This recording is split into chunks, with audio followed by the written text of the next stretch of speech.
Hey, happy Friday before Halloween. So here we go. This week's Tech Minute, our technology team resources page. Just wanted to share it out with everybody. It is a living document. It is a work in progress, as you can see from the fact that the colors aren't lined up. I'm actually working on it right now, but I wanted to get it shared out to the staff so that you have it before the weekend, before the end of first quarter. So I wanted to get that shared out. That's why I'm going in and sharing it out, even though I'm still working on it. So yeah, who is the tech team? This part, Barry Glansman Jackson, myself, Purcell, and Oka. Our Tech Minute YouTube playlist is linked right here. What do we do? Our office hours and genius topics. Everything in this document has been shared out previously, either this year or last year. It's a living document. We're going to continue to add answers to the questions that are posed to us and that sort of thing. Try to make sure that everybody can stay in the loop. Go ahead and bookmark this page. If you're not sure how to do that, let me go ahead and show you right here. You can go ahead and when you get it, just add a link to your, well, that's not going to do it. Just star it. Hit the star right here. Boom, star. Then you'll have it in your stars. I'll show you where that is right now in Google Drive. On the left-hand side, you'll have a part called star. Starred. So it'll be in your stars. Go ahead and star that right now. That'll be useful for you. Our office hours and genius topics you're capable of reading. I'm not going to read it for you. It's already on there. If you have additional questions, you can submit a request for technology support on the form that's here. Track down a member of the technology team, and we are ready to believe you. We know that sometimes this stuff is difficult to follow, and we want you to feel like you are supported. We want to hear from you. Please reach out with any topics or information you'd like to learn more about. The topics in the center, they go blue and yellow, just alternating, no apparent reason. I don't know, Chicago Sky National Champions. What? And then Schoology and grading are at the bottom, just because those have like multiple topics underneath them.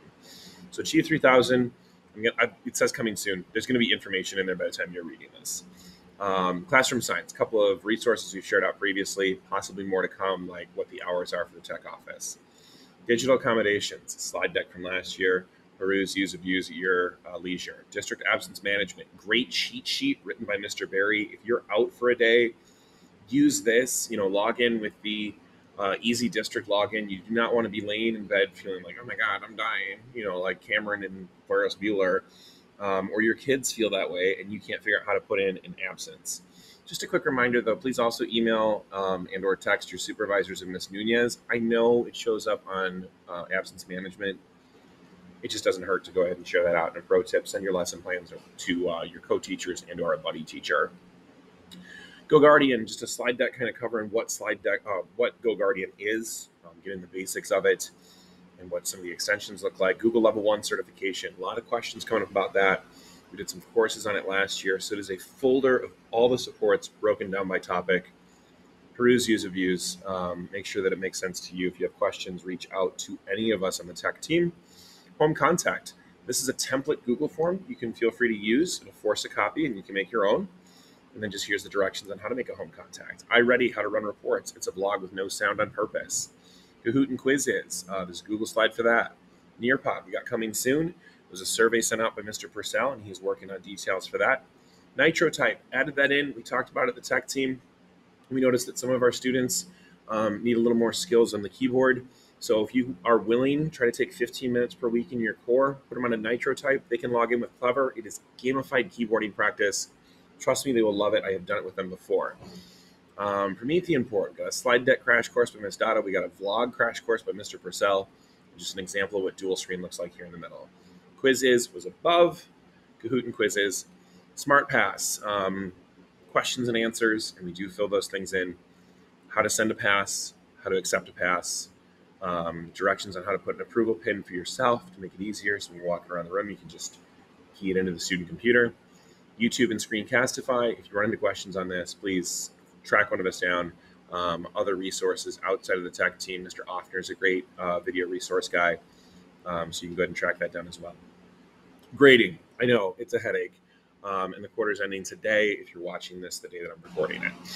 PowerSchool and Gradebook. Student logins are on that Google Sheet. We should have 2 categories in our gradebook. Formative, 30%, classwork, homework, quick checks, whatever you decide you want to include. Summative, 70%, tests, quizzes, projects, all that stuff. Here is a quick vlog on how to add category weights in PowerSchool if you're not sure how to do that. Standards-based grading, we're moving in that direction as a district. So far, all we've really adopted is the no zero policy. So 50% F, no zeros. Based on that, this is an SBG scale that gives these 50% for that zero because it's a 4. And so it breaks down the same as the standards-based grading. Here's a full folder of optional resources based on that omelet scale and the omelet rubric. That's just the basic design for tests with some percentages on it that you can use or not. Thank you, Ms. Wellner. She's actually the original resource on this. It was just like a brainstorming session where we decided that omelets might give a good visual cue. Flubaroo grading. Simplify your grading of Google Forms. I know you can set a Google form to grade itself. I'm fully aware. But you might want to break it down by standard. You might want to have specific idea of, wow, which question did they do so bad on? Flubaroo can make that easier. Here's the intro, sum of scores, and then conditional formatting so that you can actually grade in standards-based grading. If there's questions, reach out. Schoology, our organization should look pretty much the same for everybody. So here's a screenshot of what that should look like. Demo vlog of how to do it. Gradebook setup. Keep in mind that on Schoology, if you put something in as missing, it comes up as a 0 on PowerSchool. This one's been learned the hard way, so please learn from others' experience. But there's some demo slides on that, and then just a sample rubric here of a 1 point because the standard is 4-point rubrics because standards-based grading. That's what we've got for you for today. I know it was a lot of information. Flip through the document at your leisure. It's going to have updates going on regularly. I know I look a little bit like Jessica Rabbit with the bangs in front of my eyes. Hopefully that wasn't too distracting for you. Take care of yourself, one another. Stay safe. Wash your hands. Wear a mask. Happy Friday. We love you.